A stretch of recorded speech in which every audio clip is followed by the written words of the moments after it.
By the time that you watch this, Monster Hunter Wilds should already be available worldwide for Xbox Series X and S, PS5, and PC.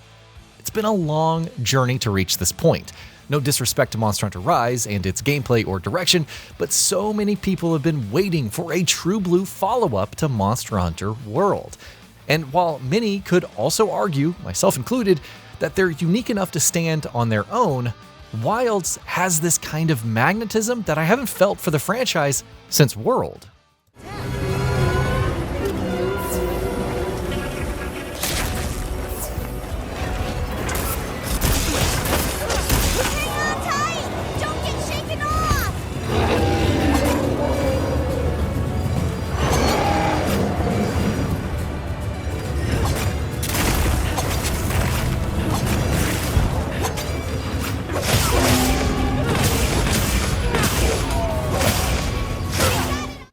It's interesting because we could sit here dissecting all of its faults or technical limitations, and yet there is so much more to appreciate.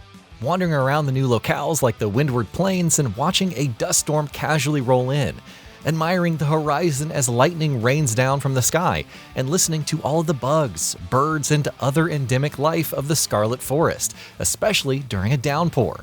The overall ambiance is a treat, even as you rush through to your next target. However, perhaps the most notable part of Monster Hunter Wilds is the combat. In my opinion, it's the best in the series, which isn't an easy accomplishment. After all, even before World and Rise, titles like Monster Hunter Generations and Ultimate offered an astounding amount of playstyles, skills, and strategies, not to mention challenges, which we'll get to.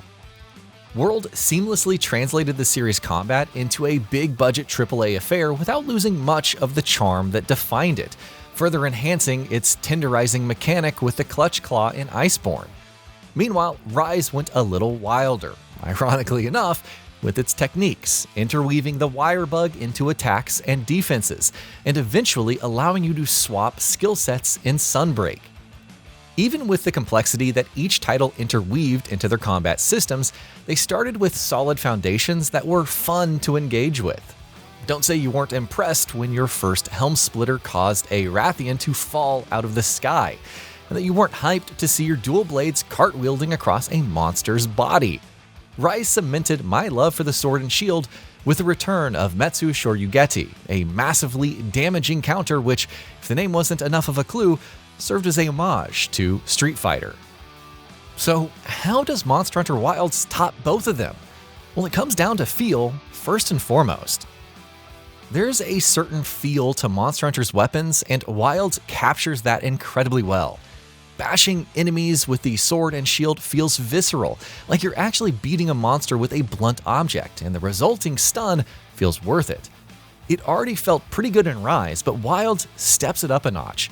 That same impact applies to many other weapons, or at least those I spent time with, to a similar degree.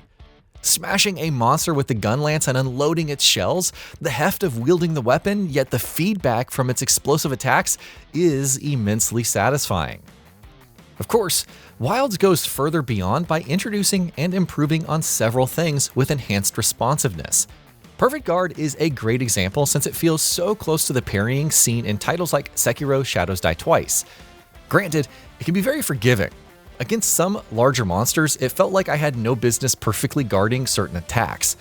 Nevertheless, it's great, and there's still an element of risk versus reward.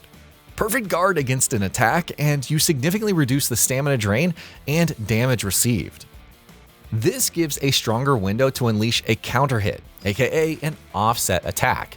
I've experimented with other weapons, but as you probably guessed, the sword and shield is my favorite. Even a simple counter slash feels powerful thanks in no short amount to skills like offensive guard. The animation work reinforces that, with your hunter briefly readying the slash before delivering it. Of course, transitioning into further attacks like Spinning Reaper or the Charged Chop is also incredibly easy, though you don't always have to start with a slash as an offset attack. The Charged Chop is another favorite of mine, especially as a replacement for Perfect Rush, which is still decent but nowhere near the damage as previous games. You can transition into a Charged Chop at almost any time. It starts with a small windup before your hunter plunges it into a monster's hide. praise the hit stop improvements because you feel every hit. Knowing you've snagged onto a monster's wound in the process makes it that much more satisfying. The sword and shield still feels like an all-rounder weapon that does a little bit of everything pretty well, but mostly relies on quick strikes. The new additions make it an admirable tanking tool, especially if you build into guard and guard up, and it feels like you're effectively going blow for blow with a monster's attacks. The fact that you're constantly building up to that next knockdown or further opening up wounds also makes it incredibly rewarding. You've probably heard enough of the wound system and focus mode, how the former fits so well with the Monster Hunter combat loop while the latter's focus strikes feel appropriately devastating. I admit that the magnetism of focus strike is odd at times. You could aim somewhere around a wound and not reach it sometimes, and at other times, magically teleport to the other side of the monster to destroy another. However, they both fulfill their purpose, rewarding you for focusing your attacks on a monster's part.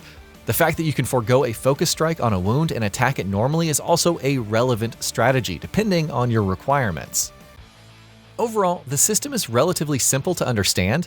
Attack glowing bits for more damage. Call it an understatement, but offering something that new players and veterans can creatively leverage is great. This also extends to focus mode. You could attack a monster, confident that your attacks will land in the right spot, or you could readjust directions mid-combo. If you want to aim during the whole attack, go right ahead. Even if I would have liked more monsters to tussle with, the current roster still allows for different strategies. Doshiguma might go easier when relying on the perfect guard or offset attack combo, but Ajarikan proves trickier since you're sometimes better at blocking further damage, even after a perfect guard. Nursilla is relatively easy to block from the front, but some of your follow-up attacks may bounce off its mandibles, which means adjusting some things.